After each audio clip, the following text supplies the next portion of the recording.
Boba Fett is kind of a weird dude.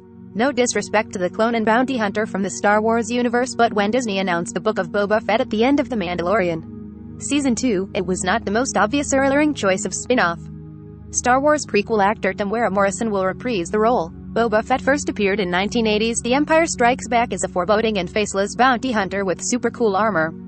He lurks throughout the masterful sequel film and plays an integral role in the final sequence when Darth Vader decides to freeze Han Solo in carbonite. What if he doesn't survive? He's worth a lot to me. In the following film, Fett is unceremoniously eaten by a sarlacc. A cadre of fans maintained he survived, but we didn't see it on film until The Mandalorian Season 2. How are we going to turn cool armor into a whole show? Boba Fett was born during the Star Wars prequel Republic era as a clone of Jango Fett. He was entrusted to the Mandalorian bounty hunter as payment. After Senior Fett's DNA became the template for the Clone Wars eponymous army. In the Clone Wars animated series, we witness Boba seeking vengeance for his father's death in the movie Attack of the Clones. He eventually becomes a fearsome bounty hunter with a signature suit, starship, and reputation that fans know so well. He's well acquainted with the galaxy's underworld and its characters. When we caught up with him in The Mandalorian, he was on the hunt for his armor, a beautiful reunion eventually facilitated by our own Din Djarin. Boba met Fennec Shand off-screen during the events of The Mandalorian Season 1. As we learn in Season 2, Boba saved her life after she was left for dead in the desert.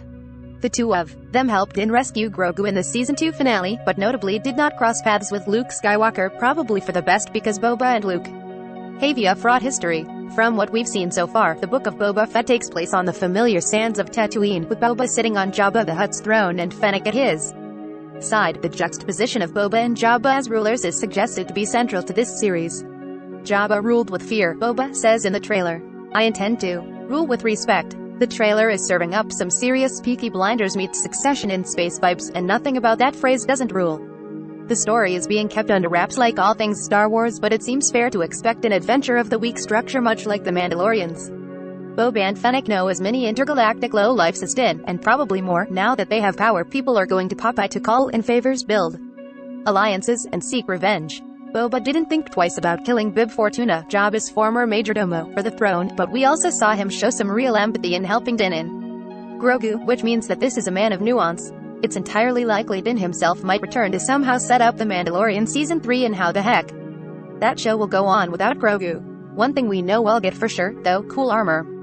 The Book of Boba Fett premieres December 29th on Disney.